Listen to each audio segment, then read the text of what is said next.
Welcome to SP news. ప్రేక్షకులకు గణతంత్ర దినోత్సవ శుభాకాంక్షలు. నేను రేవతి. ముందుగా హెడ్లైన్స్ చూద్దాం.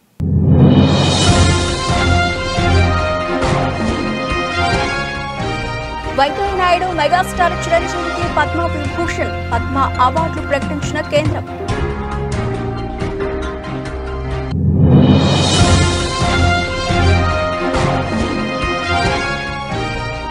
పాక్ టెర్రరిస్టుల హత్య భారత్ పనే పాక్ ఆరోపణ ఖండించిన భారత్.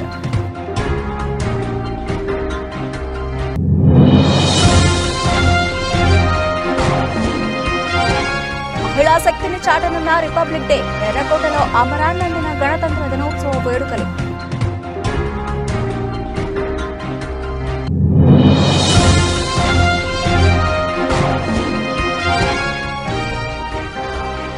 ఏపీలో గణతంత్ర దినోత్సవ వేడుకలు. జెండా వందనం చేసిన గవర్నర్ అబ్దుల్ నజీర్.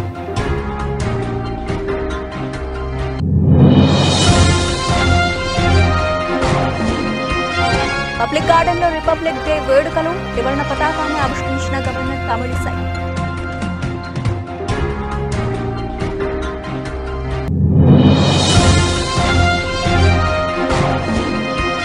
జనసేన పోటీ చేసే 2 స్థానాలను ప్రకటించిన పవన్ కళ్యాణ్. టీడీపీ పొత్తు ధర్మ తప్పిదమంటూ వ్యాఖ్య.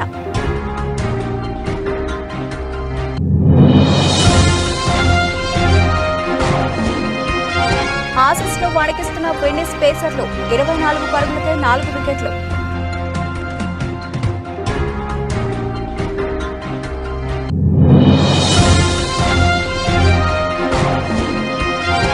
నాకు దక్కిన ఈ గౌరవం మీది. పద్మ విభూషణ్ పై స్పందించిన చిరంజీవి.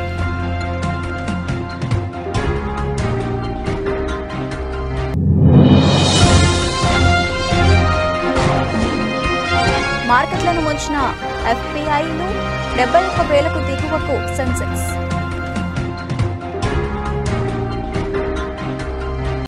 రైట్, డీటెయిల్స్ చూస్తే మాజీ ఉపరాష్ట్రపతి వెంకయ్య నాయుడు మెగాస్టార్ చిరంజీవులను దేశంలోనే 2వ అత్యున్నత పౌర పురస్కారం వరించింది. గణతంత్ర దినోత్సవం సందర్భంగా కేంద్రం పద్మ అవార్డులు ప్రకటించింది. పద్మ పురస్కారాల జాబితాలో పద్మ విభూషణ్ అవార్డుకు వెంకయ్య నాయుడు, చిరంజీవి ఎంపికయ్యారు. 2006లో చిరంజీవి పద్మభూషణ్ పురస్కారం అందుకున్నారు. ఇప్పుడు పద్మ విభూషణ్ కు ఎంపిక కావడం విశేషం. మెగాస్టార్ చిరంజీవి, వెంకయ్య నాయుడు సహా 5గురికి పద్మ విభూషణ్ ను ప్రకటించింది కేంద్రం. కళారంగంలో విశిష్ట సేవలు అందించినందుకు గాను కొణిదెల చిరంజీవి ఆంధ్రప్రదేశ్, వైజయంతిమాల తమిళనాడు, పద్మ సుబ్రహ్మణ్యం తమిళనాడు, ప్రజా వ్యవహారాల్లో వెంకయ్య నాయుడు ఆంధ్రప్రదేశ్, సామాజిక సేవకు గాను బీహార్కు చెందిన బిందేశ్వర పాఠక్ మరణానంతరాన్ని 2వ అత్యుత్తమ పురస్కారం వరించింది. ఇక గణతంత్ర దినోత్సవాన్ని పురస్కరించుకుని 2024 ఏడాదికి దేశంలో 2వ అత్యున్నత పౌర పురస్కారాలైన పద్మ అవార్డులు ప్రకటించింది కేంద్రం. మొత్తం 132 మంది పద్మ పురస్కారాలకు ఎంపికయ్యారు. వీరిలో 5గురికి పద్మ విభూషణ్, 17 మందికి పద్మభూషణ్, 110 మందికి పద్మశ్రీలు దక్కాయి. వీరిలో తెలుగు రాష్ట్రాలకు చెందిన వారు 8 మంది ఉన్నారు. పద్మ విభూషణ్ పురస్కారం 2 తెలుగు వారికి దక్కింది. మాజీ ఉపరాష్ట్రపతి వెంకయ్య నాయుడు, మెగాస్టార్ చిరంజీవి పద్మ విభూషణ్ పురస్కారానికి ఎంపికయ్యారు. ఇక తెలంగాణలో 5గురికి, ఏపీలో 1కి పద్మశ్రీ అవార్డులు వరించాయి. నారాయణపేట జిల్లా దామరగిద్ద గ్రామానికి చెందిన బుర్రవీణ వాయిద్యకారుడు దాసరి కొండప్ప, జనగామ జిల్లాకు చెందిన యక్షగాన కళాకారుడు గడ్డం సమ్మయ్య, వేణు ఆనందాచారి, కేతావత్ సోమ్లాల్, కూరెళ్ల విఠలాచార్య పద్మశ్రీకి ఎంపికయ్యారు. ఇక ఏపీ నుంచి హరికథా కళాకారిణి ఉమామహేశ్వరి కూడా పద్మశ్రీ పురస్కారం అందుకోనున్నారు.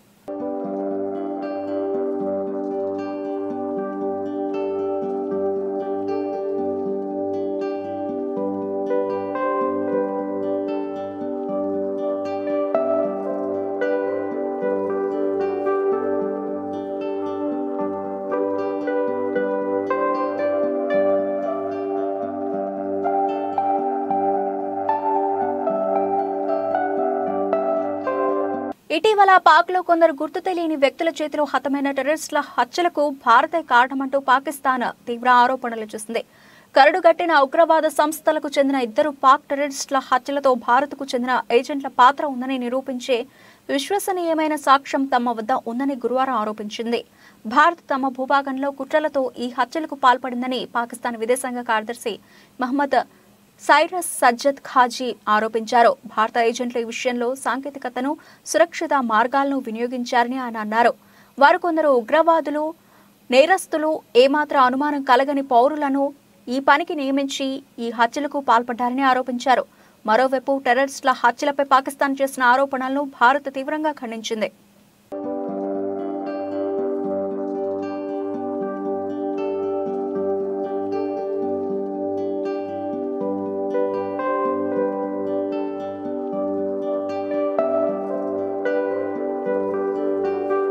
దేశం మొత్తం గణతంత్ర దినోత్సవ శోభతో కళకళలాడుతోంది. రాజధాని ఢిల్లీతో పాటు ప్రధాన నగరాలన్నీ విద్యుత్ కాంతుల్లో వెలిగిపోతున్నాయి. మువ్వన్నెల జెండా ముచ్చట పడేలా, ఎర్రకోట గర్వించేలా గణతంత్ర దినోత్సవ వేడుకలకు సిద్ధమైంది ఢిల్లీ. గగురు పొడిచే యుద్ధ విన్యాసాలు, రోమాలు నిక్కబొడుచుకునేలా కవాతుతో శక్తిని చాటనున్నాయి త్రివిధ దళాలు.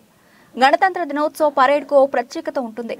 ఢిల్లీ కర్తవ్య పథ్లో జరిగే పరేడ్ను చూసేందుకు 2 కళ్లు సరిపోవు. భారత త్రివిధ దళాలు చేసే కవాతు, అద్భుత యుద్ధ విన్యాసాలు రోమాలు నిక్కబొడుచుకునేలా ఉంటాయి. అయితే ఈసారి పరేడ్లో నారీ శక్తి ప్రత్యేక ఆకర్షణగా నిలవబోతోంది. త్రివిధ దళాల్లోని మహిళా శక్తి చేయబోయే కవాతు, యుద్ధ విన్యాసాలు ఆకట్టుకోనున్నాయి. 114 మంది మహిళా బృందం ఒకేసారి మార్చ్ ఫాస్ట్ చేయనుంది.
విజయవాడ ఇందిరాగాంధీ మున్సిపల్ స్టేడియంలో ఏపీ ప్రభుత్వం గణతంత్ర దినోత్సవం నిర్వహిస్తోంది. గణతంత్ర దినోత్సవ వేడుకల్లో గవర్నర్ అబ్దుల్ నజీర్ జెండా వందనం చేశారు. ముఖ్యమంత్రి జగన్ కూడా ఈ వేడుకల్లో పాల్గొంటారు.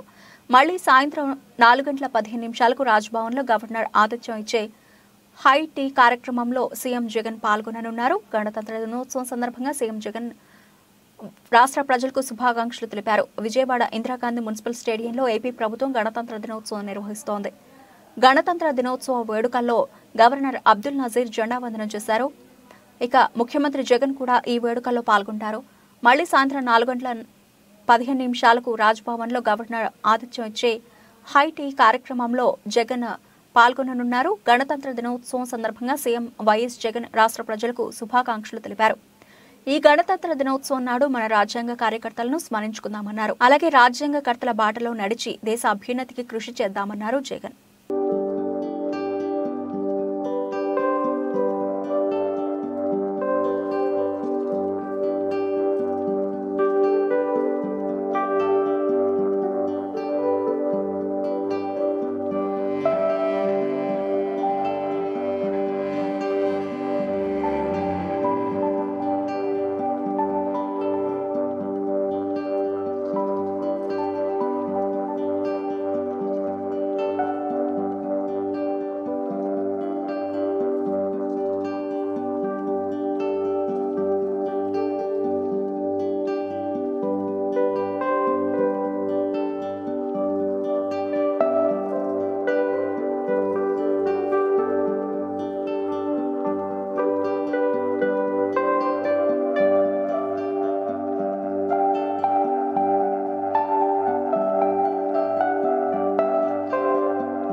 హైదరాబాద్లోని పబ్లిక్ గార్డెన్స్ లో తెలంగాణ ప్రభుత్వం గణతంత్ర వేడుకలను ఘనంగా నిర్వహిస్తోంది.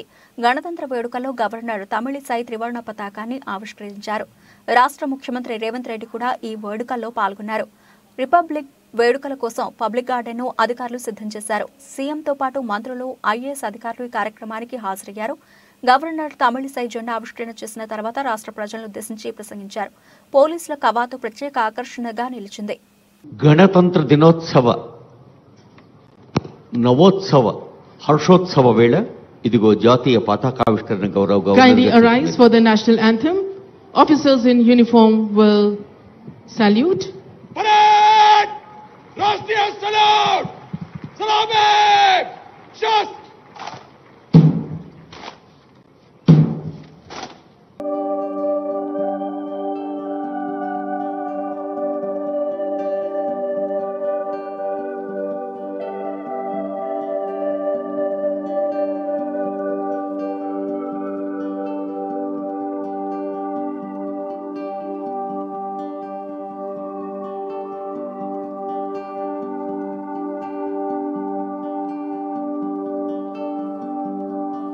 గణతంత్ర దినోత్సవం సందర్భంగా మంగళగిరి జనసేన కార్యాలయంలో జరిగిన వేడుకలో జనసేన అధినేత పవన్ కళ్యాణ్ పాల్గొని జాతీయ జెండాను ఆవిష్కరించారు.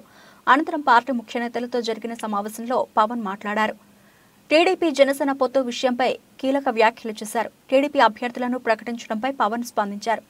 పొత్తు ధర్మ ప్రకారం టీడీపీ సీట్లు అనౌన్స్ చేయకూడదు చేశారు.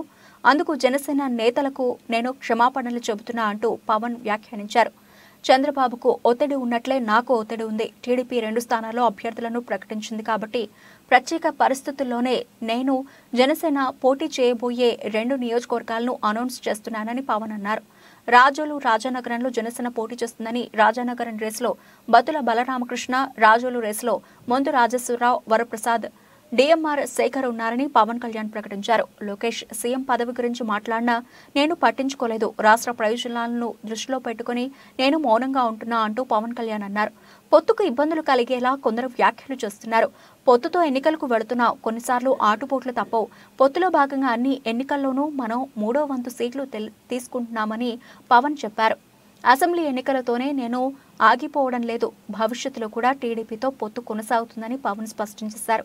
ఎన్ని స్థానాలు తీసుకోవాలో నాకు తెలుసు, ఏమీ తెలియకుండా నేను రాజకీయాల్లోకి వచ్చానని అనుకుంటున్నారా అంటూ జన సైనికులను పవన్ ప్రశ్నించారు. 2019 ఎన్నికల్లో 150 స్థానాల్లో పోటీ చేసిన వాళ్ళం. గత ఎన్నికల్లో 18 లక్షల ఓట్లు సంపాదించాం. మనం ఒంటరిగా పోటీ చేస్తే సీట్లు సాధిస్తాం, కానీ ప్రభుత్వాన్ని ఏర్పాటు చేయలేమని పవన్ అన్నారు.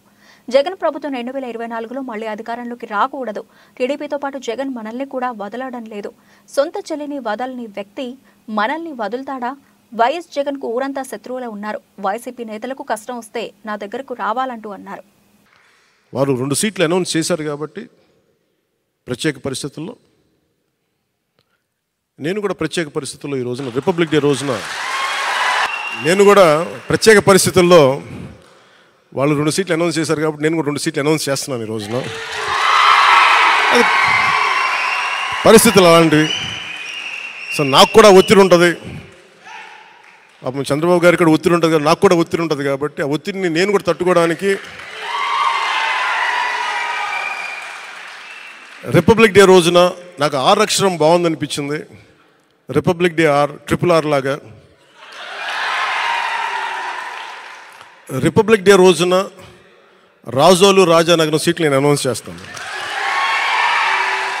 సో ఈ రిపబ్లిక్ డే రోజున అందరం బాగుండాలి, అద్భుతాలు జరగాలి మనస్ఫూర్తిగా కోరుకుంటూ, రాష్ట్ర ప్రజలకి బంగారు భవిష్యత్తు జనసేన తెలుగుదేశం ప్రభుత్వం ఇస్తాయని మనస్ఫూర్తిగా కోరుకుంటూ, ఈ పర్యాయం నన్ను నమ్మండి, వ్యూహం నాకు వదిలేయండి.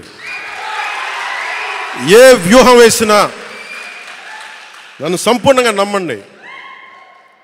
నేను విహంగ వీక్షణం చేస్తాను, మీరు నన్ను నమ్మండి.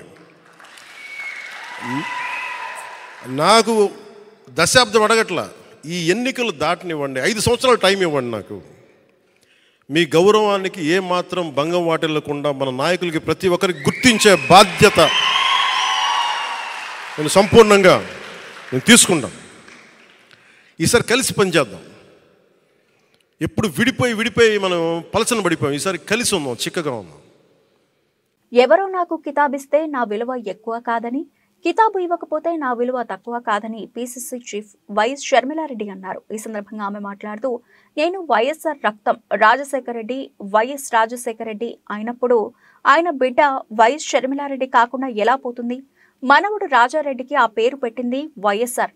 నిజం ఎప్పుడూ నిలకడగా నిలుస్తుంది. వైఎస్ఆర్ ఆశయాల కోసమే నేను కాంగ్రెస్ లో చేరాను. నా దగ్గరి మనుషులు కూడా ఎన్నెన్నో మాట్లాడుతున్నారని ఆరోపించారు. ఎవరో నాకు కితాబిస్తే నా విలువ ఎక్కువ కాదు, ఎవరో నాకు కితాబు ఇవ్వకపోతే నా విలువ తక్కువ కాదు. నేను రాజశేఖర రెడ్డి రక్తం, రాజశేఖర రెడ్డి గారు వైఎస్ రాజశేఖర రెడ్డి గారు అయినప్పుడు ఆయన బిడ్డ వైఎస్ షర్మిలారెడ్డి కాకుండా ఎలా పోతుంది? ఆయన మనవడు రాజశేఖర రెడ్డి గారు మరీ ముఖ్యంగా కోరుకొని మా నాన్న పేరు పెట్టుకుంటాను అని వైఎస్ రాజారెడ్డి అని పేరు పెడితే ఆ మనవడికి ఆ పేరు కాకుండా ఎలా పోతుంది? ఎవరు ఎన్నైనా మాట్లాడచ్చు వాళ్ళ స్వార్థం కోసం, కానీ నిజం ఎప్పటికీ నిలకడగానే నిలుస్తుంది. నేను రాజశేఖర రెడ్డి గారి రక్తాన్ని, ఆయన ఆశయాలను కాపాడటం కోసమే ఈరోజు కాంగ్రెస్ పార్టీలో ఇంత గట్టిగా ఆంధ్ర రాష్ట్రానికి వచ్చి పోరాటం చేస్తున్నాం. మీరు ఎన్నైనా మాట్లాడొచ్చు. ఈరోజు పొద్దున చాలా దగ్గరి మనుషులు కూడా చాలా విచిత్రమైన, చాలా బాధ కలిగించే కామెంట్స్ చేశారు. కొండా రాఘవరెడ్డి అన్న నాకు కానీ నా కుటుంబానికి కానీ దగ్గర అనుకున్నాం, కానీ ఈరోజు ఆయన కూడా నా మీద నేను పాదయాత్ర ఎందుకు చేశాను అన్న దాని మీద ఆయన ఏదో అక్కడ ఉన్న ఈ 56 నెలల్లో చేసిన అభివృద్ధి గురించి సీఎం వైఎస్ జగన్ మాట్లాడితే దాన్ని ఎల్లో మీడియా వక్రీకరించిందని వైఎస్ఆర్సీపీ రాష్ట్ర ప్రధాన కార్యదర్శి సజ్జల రామకృష్ణారెడ్డి తెలియజేశారు. జగన్మోహన్ రెడ్డి గారి విలక్షణమైన వ్యక్తిత్వం. ఆయన రాజకీయాల్లో రాజకీయ నాయకుడిగా, పార్టీ అధ్యక్షుడిగా ఏదైనా సరే ఆయన ఏది తన హక్కు అనుకోరు. చంద్రబాబు అనుకుంటాడు, ఎందుకంటే తను ఇప్పుడు బాధ్యతతో అధికారం లెక్క రాలే. అందుకే చంద్రబాబు నాయుడు వస్తే ఈ రోజు వస్తే 2075లో ఏం చేస్తానో చెప్తాడు. తను ఉండేది ఎంతకాలం ఉంటాడో ఫిజికల్గా అది లెక్క పక్కకు తీస్తే 50, 75 పెంచుకుంటూ పోతాడు. కానీ మన దేశంలో ఉన్న దీని ప్రకారం, మన రాజ్యాంగం ప్రకారం, మన ఎన్నికల వ్యవస్థలో 5 ఏళ్లకే ప్రజలు ఇచ్చింది అధికారం. ఆ స్పృహ పూర్తిగా జగన్మోహన్ రెడ్డి గారికి ఉంది కాబట్టి ఆ రోజైనా ఎన్నికలు 19 ఎన్నికలకు ముందైనా ఇప్పుడైనా ప్రజలే మొత్తం నిర్ణేతలు, ఓటర్ మొత్తం నిర్ణయిస్తారు. మనకున్న కాల పరిమితి 5 ఏళ్లు. 5 ఏళ్ల తర్వాత ఫ్రెష్గా వెళ్ళాలి, మళ్ళీ బ్లెస్సింగ్స్ కోరాలి. ఆ కోరేటప్పుడు మనం ఏమేం చేశామో చెప్పుకోగలగాలి. 19కి ముందు హోప్ క్రియేట్ చేశారు, ఇప్పుడు ఆ హోప్ను రియలైజ్ చేశారు కాబట్టి ఇవి చెప్పుకొని వెళ్తామంటూ ఆ కాంటెక్స్ట్లో క్వశ్చన్ మీరు గమనించారు. ఏమడిగాడు ఆయన? అడిగినవి రాజ్దీప్ సర్దేశాయ్ ఏమడిగాడు? వస్తుంటే ఒక పాప వచ్చి ఈ ట్యాబ్ మీరే ఇచ్చారు. కాంగ్రెస్ పార్టీలో టికెట్లు ఆశిస్తున్న ఏఐసీసీ ప్రధాన కార్యదర్శి మాణిక్ ఠాకూర్ కి చెంచి బాదుబాబు గంగాధర నెల్లూరు నియోజకవర్గానికి ఎమ్మెల్యే సీటు ఆశిస్తూ విజయవాడలోని కాంగ్రెస్ పార్టీ కార్యాలయంలో అప్లికేషన్ అందజేశారు. కాగా గతంలో మధుబాబు 2014-2019 సంవత్సరంలో జరిగిన ఎన్నికల్లో కాంగ్రెస్ పార్టీ వారు గంగాధర నెల్లూరు నియోజకవర్గం కాకుండా పక్క నియోజకవర్గమైన పూతలపట్టు సీటు ఇవ్వడం వల్ల సున్నితంగా తిరస్కరించారు.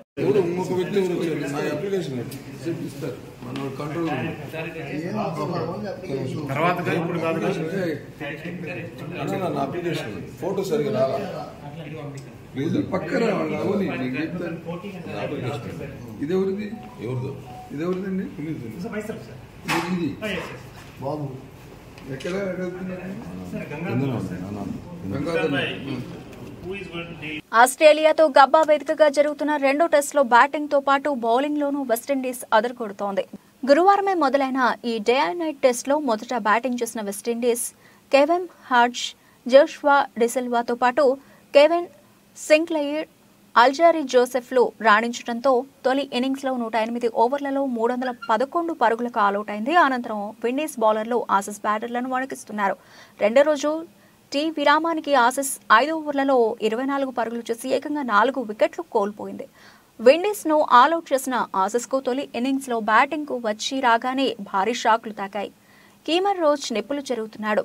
ఓపెనర్ స్టీవ్ స్మిత్, మార్నస్ లబుచెన్, అలాగే కామరూనా గ్రీన్, ట్రావిస్ హెడ్స్లు అలా వచ్చి ఇలా వెళ్లారు. 3 ఓవర్ల వ్యవధిలోనే ఆ జట్టు 4 వికెట్లు కోల్పోవడం గమనార్హం.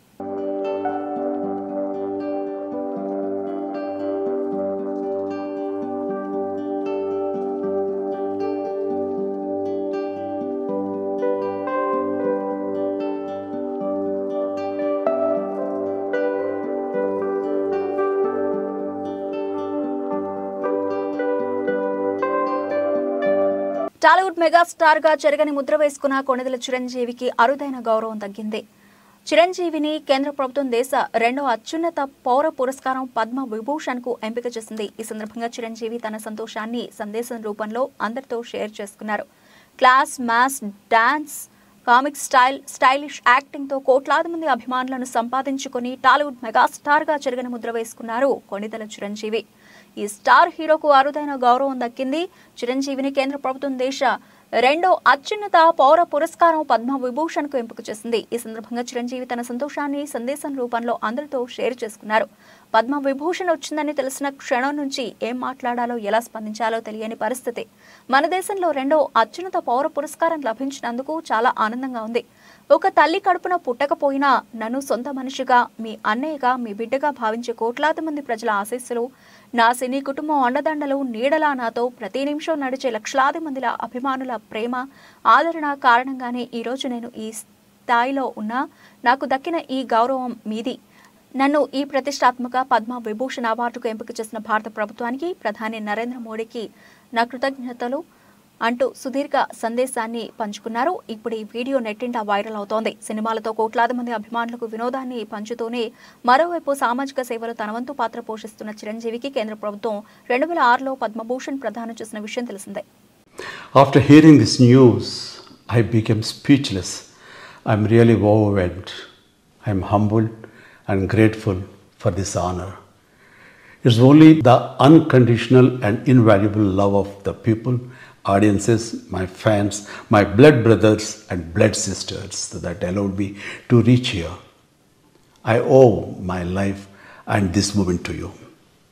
I always try to express my gratitude in ways that I can, though I know I can never do enough. On screen, the last 45 years of my film career, I have tried to entertain you to the best of my abilities. And off screen, I try to help the needy by taking up relevant social and humanitarian causes from time to time. I have done so little, and yet you have given me such a great recognition and honor. I always remain indebted to you for your love and support. On this occasion, I would like to thank the Government of India and the Honorable Prime Minister Shri Narendra Modi ji for bestowing on me this coveted Padma Vibhushan. Thank you. Thank you one and all. Jai Hind. ఉవ్వెత్తున ఎగిసిన stock మార్కెట్లు అంతే వేగంతో కిందకు పడిపోయాయి. విదేశీ సంస్థాగత పెట్టుబడిదారులు తమ పెట్టుబడులను భారీగా ఉపసంహరించుకోవడంతో పాటు ఐటీ షేర్లు తీవ్ర ఒత్తిడికి గురి కావడం గురువారం సూచీలు భారీగా నష్టపోయాయి. దేశీయ ఈక్విటీ మార్కెట్ల నుంచి ఎఫ్ఐఐల నిధుల ఉపసంహరణ కొనసాగుతూ ఉండడం ఐటీ సంస్థల నిరాశాజనక ఆర్థిక ఫలితాలు మార్కెట్లను నష్టాల వైపు నడిపించాయి. ఒక దశలో 700 పాయింట్లకు పైగా నష్టపోయిన 300 షేర్లు ఇండెక్సెస్ సూచి సెన్సెక్స్ చివరి వరకు అదే ట్రెండ్ను కొనసాగిస్తూ 71,000 పాయింట్ల దిగువకు పడిపోయింది. చివరకు 359.64 పాయింట్లు నష్టపోయి 70,700.67 పాయింట్ల వద్ద ముగిసింది. 30 షేర్లలో 19 షేర్లు నష్టపోగా కేవలం 11 షేర్లు లాభాల్లో ముగిశాయి. మరో సూచి నిఫ్టీ కూడా 101.35 పాయింట్లు కోల్పోయి 21,352.60 పాయింట్ల వద్ద నిలిచింది. అమెరికా బాండ్ ఈల్డ్స్ పెరుగుతూ ఉండడం, కార్పొరేట్ల మిశ్రమ ఆర్థిక ఫలితాలు ఎఫ్ఐఐలు అమ్మకాల వైపు నడిపించాయి. ఐటీ, ఫార్మా, ఎఫ్ఎంసీజీ రంగ షేర్లు కుదేలయ్యాయి.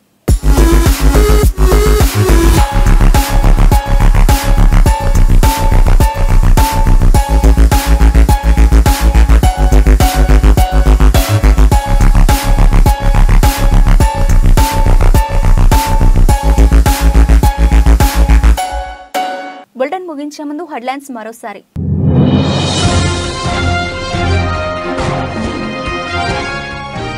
వెంకయ్యనాయుడు మెగాస్టార్ చిరంజీవికి పద్మ విభూషణ్, పద్మ అవార్డులు ప్రకటించిన కేంద్రం.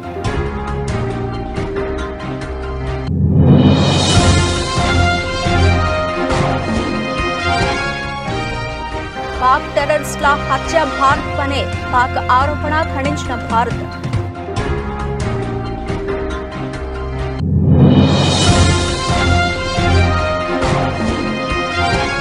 మహిళా శక్తిని చాటనున్న రిపబ్లిక్ డే, ఎర్రకోటలో అమరాన్నందిన గణతంత్ర దినోత్సవ వేడుకలు.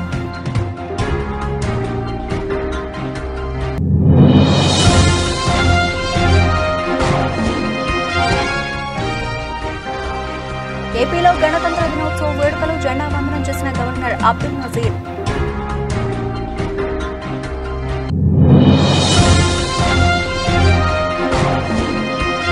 పబ్లిక్ గార్డెన్ లో రిపబ్లిక్ డే వేడుకలు, త్రివర్ణ పతాకాన్ని ఆవిష్కరించిన గవర్నర్ తమిళిసై.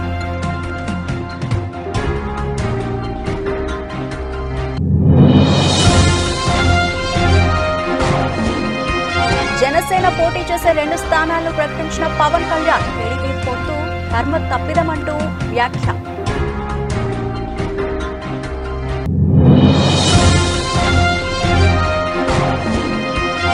ఆసీస్ లో వణికిస్తున్న వెన్నిస్ పేసర్లు, 24 పరుగులకే 4 వికెట్లు.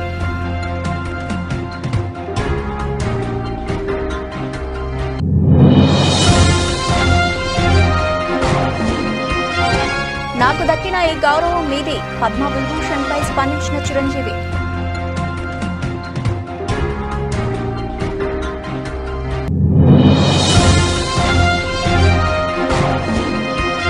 మార్కెట్లను ముంచిన ఎఫ్పిఐలు 71,000కు దిగువకు సెన్సెక్స్.